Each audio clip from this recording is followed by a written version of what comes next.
Welcome to the Stetzer Church Leaders Podcast. Conversations with today's top ministry leaders to help you lead better every day. And now, here are your hosts, Ed Stetzer and Daniel Yang. Welcome to the Stetzer Church Leaders Podcast, where we're helping Christian leaders lead and navigate through the cultural issues of our day. My name's Daniel Yang, the director of the Church Multiplication Institute, and today we're talking with Phil Vischer. Phil's an animator, writer, voice actor, and director known for co-creating VeggieTales, voicing dozens of its characters, including Bob the Tomato. In 2012, Phil and Sky Jitani launched the Holy Post podcast, which has since expanded to a diverse media resource, helping believers live faithfully in an increasingly post-Christian culture. And Ed's conversation with Phil went a little longer than normal, got a little animated in the second half, so we're splitting this thought-provoking conversation into two parts. We hope you'll join us next week for part 2, where Phil discusses his struggles with modern evangelicalism and explains why he engages with it the way he does. Now let's go to Ed Stetzer, the editor-in-chief of Outreach Magazine and the dean of the Talbot School of Theology. Phil Vischer, I told my daughter that I was talking to, and they all get all so excited. That one time you were on the radio with me and you did a shout out to my daughter. She actually tells all her friends that she had a shout out from Bob the Tomato. But we're glad you're here. And again, a lot of people know you for Holy Post, and we're going to get to that. But I want to kind of come back a little bit and kind of share people a little bit of your journey. I know you told the story lots, but maybe not everyone in the world has heard this story. Maybe not. And of course, you wrote a book on your story too. I'll mention that in just a minute. But talk to us a little bit about your journey. Most of us first got to know you in VeggieTales days, but tell us the journey. Yeah, starting where? Birth. I was born in Muscatine, Iowa, at the Muscatine General Hospital. Let's fast forward. Let's fast forward to that point, and let's start talking about, as a young adult, you start getting into some of the things you begin to do creatively. I was always a creative kid. I loved playing with cameras, and I learned stop motion animation when I was like 9 years old, and just playing around. And I wanted to be a filmmaker, but I also grew up in church, 4 generations, Christian Missionary Alliance, back on both sides of my family, going all the way back to my great-grandfather, who sang at A.B. Simpson's funeral and was a good friend of his, and was the first non-denominational radio preacher in America. In case you were keeping score, was my great-grandfather. So I had this kind of amazing pedigreed evangelical legacy history that had a heavy focus on what's the big thing you've done for the kingdom? How much impact have you had for the kingdom? So I kind of grew up with this kingdom impact mindset. So when I was making films, because I didn't want to be a pastor or missionary, because I was a shy kid, I like to play with puppets and Legos and stop motion animation. I finally settled on, I think the impact I could have for the kingdom is filmmaking. And I also like computers. I was kind of the first generation of kids that had, they were starting to put computer labs into high schools. They put a computer lab in my high school, and you could actually take classes on computers. And that was very, very new. So I grew up with filmmaking and computers and ministry. And so wouldn't you know it, I made the first computer animated ministry. Which of course was it like the first? Was that really the first? Well, it was the first. I mean, the first VeggieTales video came out 2 years before Toy Story, so we were 2 years ahead of Pixar in terms of getting something into the market. It was the first home video series that was ever computer animated. Fascinating. Yeah. And everyone had them. I mean, it was like every what was, I know that you did some market study, like what percentage of American homes with children had? At one point, there was a survey that said 1/3 of American homes where young children are present have purchased at least one VeggieTales video. Wow. And if you added up the number we had purchased, it would be a lot more than one. And by the way, Phil tells a lot of the story in his book, Me, Myself, and Bob, A True Story About Dreams, God, and Talking Vegetables. That's in 2008. And of course, the podcast, you share bits and pieces of this sort of along the way. Okay. So, but then it all kind of comes crashing down. Crash, burn. So in the year 2000, I had 210 employees working on VeggieTales. We were the largest animation studio in between the coasts. And we'd just been named by Animation Magazine one of 10 studios to watch in global animation, and I'd just been named in a PBS special one of 10 people to watch in worldwide religion. Wow. So, I was like, wow, how do you like that, great grandpa? Look at me. Look at my impact. And 2 years later, we were in bankruptcy court. because I'd overspent, I'd overexpanded, I'd tried to do too much, too fast. Got out. There's a phrase, got out over your skis. Have you ever gotten out over your skis, Ed? I have. I'm about to go to Biola University at Talbot. Maybe I'm about to be out over my skis. I don't know, but I've definitely been over my skis in the past. That's true. Literally, yeah, literally, because you end up with a face plant in the snow. That's true.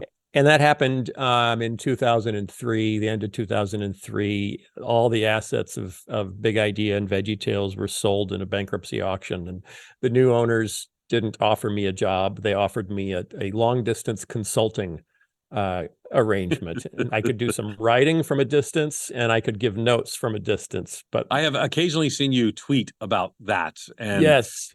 So that's still a distance. There's still a distance. At this point, the distance has become infinite. There's no way to express how far this distance actually. It's to infinity and beyond. Yes, I'm no longer asked to do anything with VeggieTales, and no one's really doing anything with VeggieTales anymore because they don't know what to do. It's just hard to make money in kids media these days for anyone. And then if you put the constraint of, and it's kind of religious, that just shrinks the funding possibilities down even further. So there's not a whole lot happening with VeggieTales. I had to transition to puppets and did the What's in the Bible series as a way to walk kids through the entire Bible from Genesis to Revelation. But it had to be, a tenth of the kind of budgets we had on VeggieTales. Yeah. So it was puppets with a mix of animation. And then after that, and that was when there were still Christian bookstores and still DVDs. So I remember those days. I used to work at one of those places. So, yes. So then once all the Christian bookstores went away and once DVDs went away, it's like, okay, now how do you do this? And it's, through platforms like whether it's PureFlix or Right Now Media, or like who has a platform that wants something that I could make and might have positive cash flow. And in the Christian world, that's pretty small. It's pretty small. It's slim pickings. Slim pickings at the moment. I know. So I've been making. Yes. What? You don't even remember that back in the day, I used to have a TV program and I had you on and we talked about Buck Denver and the Bible stuff and all this sort of stuff. And one of the things I thought was interesting at that time is you had a bit of a theological turn in what you wanted to do in your subsequent creations of, your animation, your creation, your stuff. And tell us a little bit about where the difference theologically would be from where VeggieTales was to What's in the Bible, Buck Denver, and things of that sort. Yeah, it was probably more, it may have been more practical than, like my personal theology didn't change, but I kind of looked back and realized. And we're gonna get to that in a minute, but go ahead. Yes, my personal theology did not change, but I looked back and thought, with VeggieTales, did I just spend 10 years trying to persuade kids to behave Christianly without actually explaining to them Christianity? Right. And that was the motivation for What's in the Bible. It's like, it doesn't do any good, just to say, hey, kids, be forgiving because Bible says so. And some kids that will come easy to them, and some kids that will come very hard to them, and they'll feel bad about themselves. And I realize, and unless I explain kind of the whole process of sanctification and the Holy Spirit and the life of Jesus, and not only why we do this, but how we do this, because it's not our own power that makes it possible. Unless I can explain all that, I think I'm doing kids a disservice by just telling them to straighten up and fly straight. So that's led to all the work I've done since then. Is really let's dive deep into the Bible. It's very easy in children's ministry to cherry pick the most exciting Bible stories, teach them to kids, and believe we've taught them the faith. And we haven't. We've given them a few snapshots, out of a movie without letting them watch the whole movie and see the whole story. So that's what I've been trying to do since. And I love that. Okay, so can you tell us about any projects you're doing? And we're going to get to Holy Post in just a minute, but any projects you're doing in this space now? Give us some hints. Yeah, I've done a bunch with Right Now Media. If you subscribe to Right Now Media or have access to Right Now Media. Who doesn't subscribe to Right Now Media? Well, it's churches only. It's churches only. So you have to be a church. Does.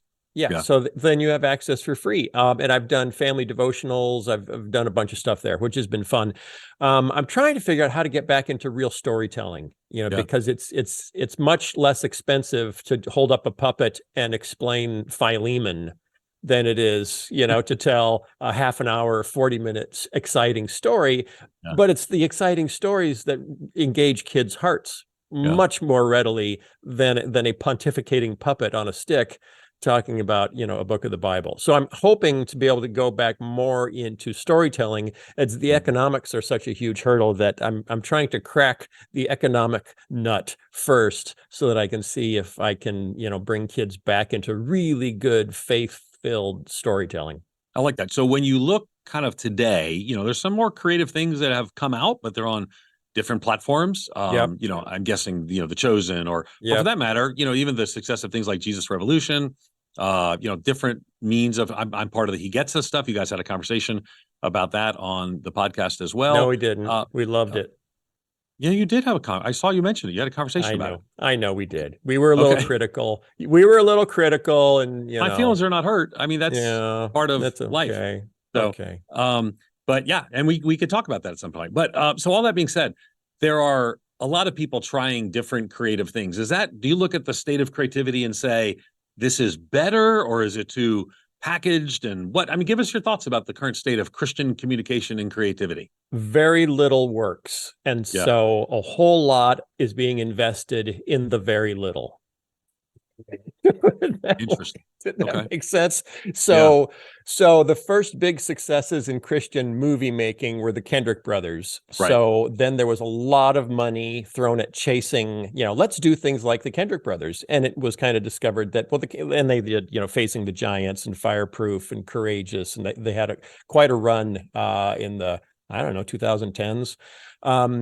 But it was really unique about the storytelling style of the Kendrick brothers. And then the Irwin brothers came along and they started What's the deal with the brothers? Maybe you need... I don't know. I know. That's why I can't make a good Christian movie, is because I don't have a brother involved. The Irwin brothers came along and they found sort of a different lane. Yeah. These lanes are extremely narrow. The Kendrick brothers is you tell a story that sets up a sermon. Sets up and confirms. Basically, you give them the sermon illustration and then you give them the sermon at the end. And that is appealing to a group of people that will show up every time. Can I just say it was great when we worked at Lifeway, because we could make all the curriculum that kind of flowed right out of that. Absolutely. So it was very curriculum oriented. Each movie is basically a small group Bible study before it gets written as a movie. Their outlines would work as small group Bible studies. The Irwin brothers found success with, what was their first movie that went big about the song? Remember the song? I can only imagine. I can only imagine. Yeah. It's ironic that I have to tell you the creative things that happen, but whatever. I sometimes forget things, Ed, because I'm so much older than you. We are actually 3 months apart in age. That's right. We are very close in age. So, same age. But our hair on top is not the same color. Well, I don't understand why. Yeah, well, this is all natural. So I don't know what to tell you. Sure, you keep telling yourself that. No. It's all now. Trust me, you can fact check it. But go ahead. Yeah, and the Irwin brothers found a really good lane about telling really inspiring stories that were infused with faith in a fairly organic way. And that's working well. But those are all movies are the only place where you can still get a family to hand you money to hear a single story. Interesting. Okay. That doesn't work on TV. It doesn't work on YouTube. It doesn't work anywhere else. So most kids are getting their media from YouTube now. YouTube is the number one media discovery source for kids, not Nickelodeon, not the Disney Channel, not movies, not anything else, not ABC Saturday morning like when I was a kid. It's YouTube. And the economics of YouTube, I don't know if you're familiar with them, but the economics of YouTube work for people who have billions of views on their channels. Then the economics of YouTube. For everyone else, it's, hey, I had a good video this week. I get to go to Starbucks and buy a coffee. So that just makes, so the experimentation is being done primarily in crowdfunding. The Bible Project, Angel Studios with The Chosen, Angel Studios with Wing Feather, Angel Studios with his only son, the movie that came out a month ago, where they crowdfunded the entire marketing budget after the movie had been made for pennies. So that's the model. It doesn't work well with kids stuff. Angel's trying with Wing Feather, and we'll see if that works. That's the Andrew Peterson series of books that an old friend of mine has turned into an animated series there seems to be less motivation for paying money for Christian content for kids than for Christian content for grown-ups. And that's frustrated me for about 20 years. Okay, so when you look at creatives creating things, creating culture, shaping things, do you look at it and say, we're still in a dearth of this, or we just not have funding models, or do you think there's some good things in the Christian space? Something interesting happened in the music business, the Christian music business. And, when I was a kid, my parents were going to Andre Crouch concerts and buying love song albums. And then we got into Second Chapter of Acts, and then there was Hear the bells ringing, they're singing that you can't be. I can sing their entire library. Same age, baby. Exact same age. Feeling that. Yeah. So what was interesting is that we watched the life cycle of Christian music go from, experimental outsiders like Larry Norman and Randy Stonehill, with everyone else saying, is this a thing? Can this work? To the adoption of safer voices like Amy Grant and Michael W. Smith that came from the middle of the country, not from California, and weren't hippies. That's interesting. Yeah, definitely not a hippie. This is safe. So it was almost closer to Southern gospel. It was she had her father's eyes too. And his money, I believe. So they're a very wealthy family. I don't know if you know that. They owned like half the land that is now Brentwood, Tennessee. I have been to the lodge. I've been to the lodge out there. To the mountaintop. And then it was discovered that this was actually a business. And so much money came pouring in. Once much money came pouring in, Christian kids and youth groups all across the country said, wait a minute, is that a thing you can actually pursue? And it's like you could even make a living doing that. So the talent pool exploded.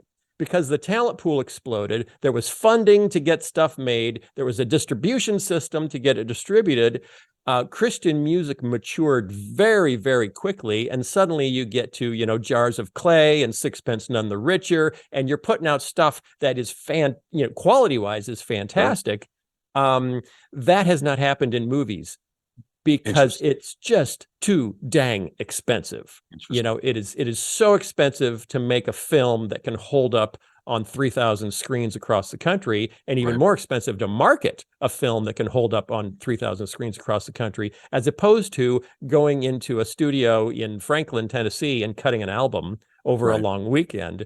That Christian filmmaking just has never had the opportunity to mature. And so you have these little pockets of success, these mini successes, like the Kendrick brothers and the Irwin brothers, who actually are able to build an audience, which usually involves building an email list so that you can tell your fans the new movie is coming. But for kids just growing up, you can't look to a model where if I go to this place or call this company, I can get in the door and start a career. There aren't agents going out and looking for the next hot Christian filmmaker, like agents were looking for the next hot Christian singer, all throughout the 90s and early 2000s. Sure. So it is very hard for Christian filmmaking to mature to a level where you could say, I didn't even know that was made by Christian filmmakers. I thought it was just a good movie. I don't know how long it will take to get there, or if we can ever get there. Interesting. I'm making this move. We're recording this before I've made the move, but by the time this comes out, I'll be over at Biola, and of course the new Snyder School of Cinema and Media Arts. People are talking about all this sort of stuff, and that's good. That's good. It's a great facility. There still isn't a business model to give the graduates something to do. That's right. I know 10 different Christian colleges that have animation programs. Right.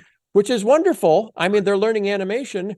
Where do they go when they graduate? Yeah, in Christian space, though, not as much. But I mean, the graduates there are finding jobs in secular space much more so.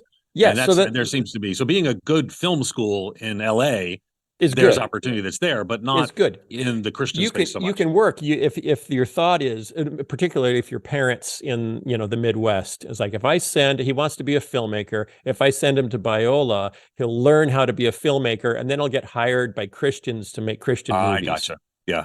I know the director of the film school. my peer is Tom Aline, and he made Mad Men, Breaking Bad, and The Walking Dead. So I'm thinking he's not immediately going to the Christian film space. No. But No, and you got guys like Scott Derrickson who, Yeah. who went to Biola and then end up making Doctor Strange. Yeah. So yeah, there isn't a good model, and I'm not sure what it would be for small scale Christian filmmaking. Right. Because small scale filmmaking goes to streaming companies, is funded by streaming companies, and there is no Christian streaming company that is cash positive.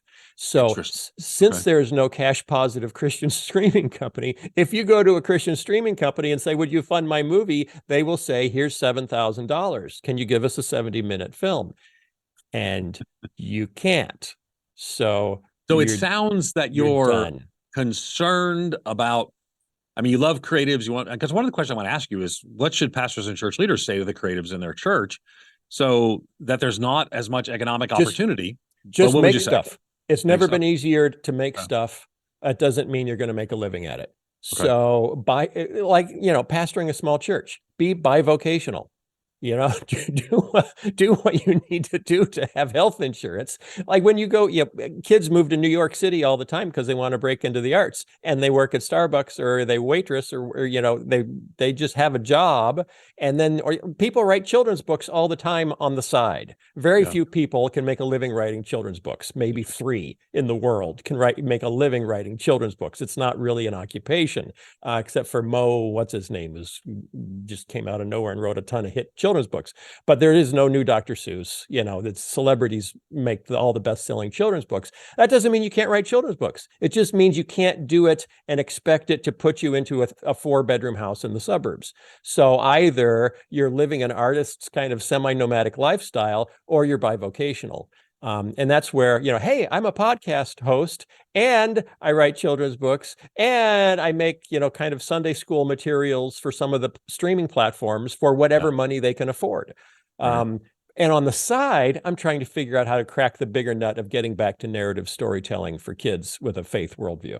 In all your spare time. So, and it is a good question. So when someone says to you, walks up to Phil Vischer at the restaurant. We went to downtown Wheaton, had a nice restaurant, a nice goodbye dinner, as we all live in Wheaton, and so I'm headed out. We cried, we hugged, we cried, we wept, some more. It was better than Cats. We'll see it again and again. And then Ed was lifted up into the clouds as we waved to him. Exactly. So someone walked up to you at our restaurant and said, "What do you do for a living?" What would you answer? I don't know what to say anymore. I make stuff. You make stuff. Okay. I make podcasts and I make stuff for kids. So let's talk about this turn to podcasting. So, okay. You of course launched, it was originally the Phil Vischer Show. You renamed it to the Holy Post.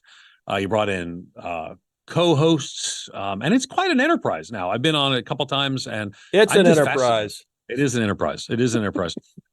So, and this is not making, I mean, you have a huge audience, but you also irritate a lot of people. We're going to talk about why you do all of those things. So what made you get into commentary a lot of times in and around Christian space? Talk about that. Yeah, that's a good question. Before I launched VeggieTales, I actually went to David C. Cook Publishers and pitched them on the idea, because my mom worked there at the time, and pitched them on the idea of a show like David Letterman for Christian teens. No way. Yes. And it was for me and Mike Naraki. I would be the David Letterman and Mike Naraki would be my sidekick, the Paul Schaefer, the Ed McMahon, whatever. Awesome. Because I was doing sketches in our church. I just loved being goofy. Sure. And I also grew up on David Letterman. He was kind of my, patron saint of sarcasm. And I thought, couldn't we make this Christian, this model Christian? And I thought, okay, we'll put out VHS tapes with this David Letterman-esque show for teenagers. And I pitched that at David C. Cook, and they said, teenagers don't buy VHS cassettes. Right. Like, okay, that's dead. And their response was, can you do something for children? I was like, well, yeah, that's my ultimate goal, but it's too expensive. Right. And that's what led to trying to figure out VeggieTales. So I've actually had VeggieTales is the children's thing, but Holy Post is basically your attempt to do David Letterman. This is helpful to know. Kind of. Although you need top 10 lists. Although since then, I would say it was more Stephen Colbert would have been the model. Okay, fair enough. Because the kids today don't even know who David Letterman is. Well, he's got that show now that's coming back with the long beard. I'm not Yeah. trying to sell them on David Letterman. That's definitely Okay. not in our pitch deck. Yeah, Ed. good. So then fast forward post veggies, and I am speaking more. I'm traveling to college campuses and speaking more. Sometimes we do Q&A on college campuses. And so I'm starting to get a feel for, the kids that grew up on VeggieTales, what are they wrestling with today? What are the questions that are coming up? And I'm also, as I'm doing more kids stuff, I'm driving. I have a little studio that's like 20 minutes from my house. As I drive back and forth, I listen to NPR, and I'm listening to how they're covering stories on NPR. And I'm having these little internal dialogues in my head of, wow, there's no real Christian angle to that story. If I was the guest on that, here's the angle I would want to bring to that. Yeah. And I like to think like that. And finally, I said to myself one day, Ed, I said to myself, I wonder if anyone else would want to listen to the conversations I'm having with myself in my car. And it so appears they did. I pitched to some friends, what if we tried to do a talk show? Yeah. And so I had a studio space. Did you actually say the phrase talk show, not Yes. podcast? No, Okay, talk okay. show. Talk Okay. show. And Yeah. we shot 4 pilot episodes of a talk show with a Nice. studio audience, with guests. wow. Yes. Okay. Our first guest was Eric Metaxas. Oh, okay. We had some Who's other, a former VeggieTales writer? yeah, who was a former VeggieTales writer. You guys still close today? He blocked me Okay. on Twitter. We've become less close over time. 2016 was a bit of a watershed year I can that see separated. It was a cleaving. There was some cleaving within the evangelical world, and Mr. Metaxas and I were cloven. That's all I can say. Okay, fair enough. Fair enough. We were cloven. Is that the correct? Okay, so the first guest was Eric Metaxas. First guest was Eric Metaxas, and then a Christian comedian that was a friend of mine, and a local Christian filmmaker. And then, I thought, okay, now let's shop this around. Like, who the heck do you shop that around to? So Yeah. I said, hey, TBN, do you want a weird, and they said no. And then I realized that was kind of it. Once TBN said no. Wait, let's go to number 2. No, there is no number 2. But somebody said NRB TV. So, there's that. I talked to them early on, and they didn't have any money and didn't know what they were doing. Maybe they do now. I don't know. So anyway, I'm sitting there, and somebody suggested, well, since we're going to have these people in to do these pilots, what if we at the same time started a podcast and we could interview them on the podcast, which is why Eric Metaxas is also, I think, guest number 2 on the podcast. So that was 2012.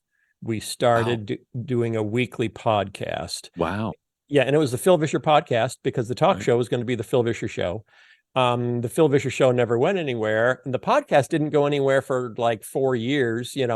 For a while it was, hey, VeggieTales fans, Phil's doing a podcast. Sometimes he does VeggieTales voices on it, and he tries to summarize each episode with a song at the end that he makes up on the spot, which sometimes goes horribly, but it's funny to listen to him fall apart.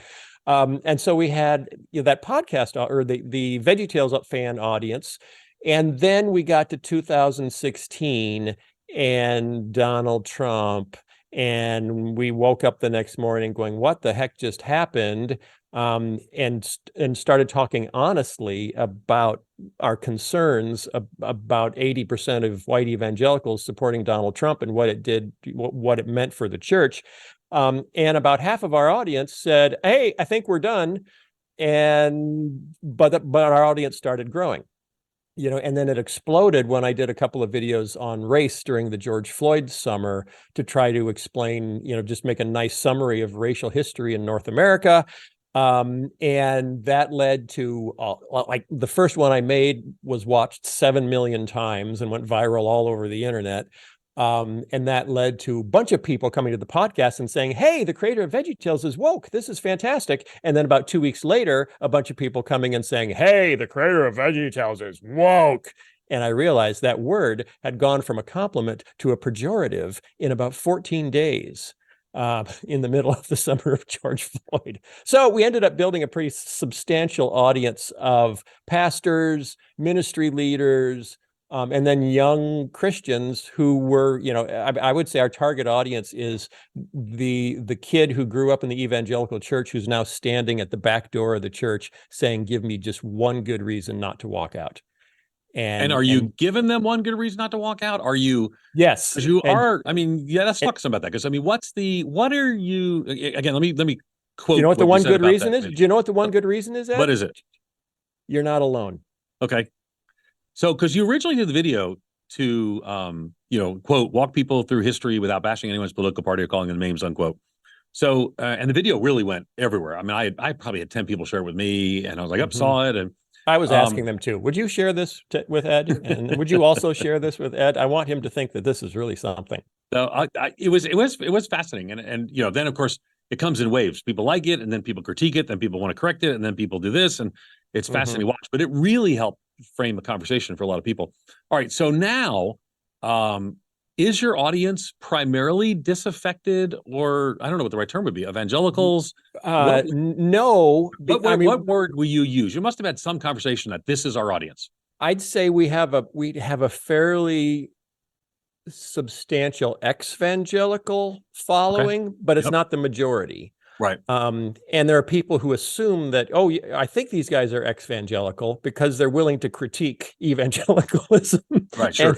And can you do that from within without being cast out? And if you've been cast out, then aren't you ex-evangelical? Yeah, sure. And the reality is, no, you can critique from within. And we haven't been cast out. As far as we know, we're not sure who the official office of the casting is, but we're on good terms with Walter Kim and Russell Moore. So we figure if they're still okay with us, we must be at least. For those who don't know, Walter Kim is the head of the National Association of Evangelicals. For those who don't know, Russell Moore is the editor-in-chief. I forget the exact title of Christianity Today. So those are those names. Yes. So, okay. So like if they still like us and they're still willing to come on the show, so I feel like we're kind of trying to hold on to the evangelicalism of a John Stott, more of a thoughtful British, now semi-Anglican evangelicalism.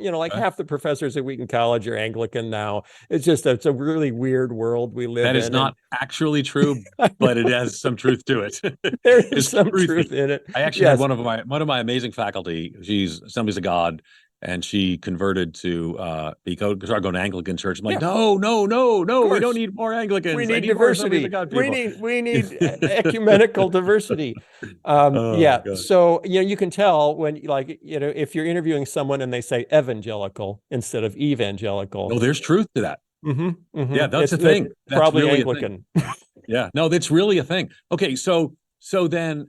You're sort of, it's not disaffected evangelicals, but you talk about that young evangelical watch VeggieTales on the back door of the church, trying to say. So I say that you still have, I don't want to put words in your mouth. Are you an evangelical? Do you use that word to describe yourself? That concludes the first part of our interview with Phil Vischer. Be sure to join us next week where Phil shares his thoughts on the current state of evangelicalism. You can learn more about Phil at ChurchLeaders.com. Be sure to check out his podcast, The Holy Post, at holypost.com. And thanks again for listening to the Stetzer Church Leader podcast. You can find more interviews as well as other great content for ministry leaders at ChurchLeaders.com/podcast. And again, if you found our conversation today helpful, we'd love for you to take a few moments to leave us a review. That'll help other ministry leaders find us and benefit from our content. Thanks for listening. We'll see you in the next episode. You've been listening to the Stetzer Church Leaders podcast. For more great interviews, as well as articles, videos, and free resources, visit our website at ChurchLeaders.com. Thanks for listening.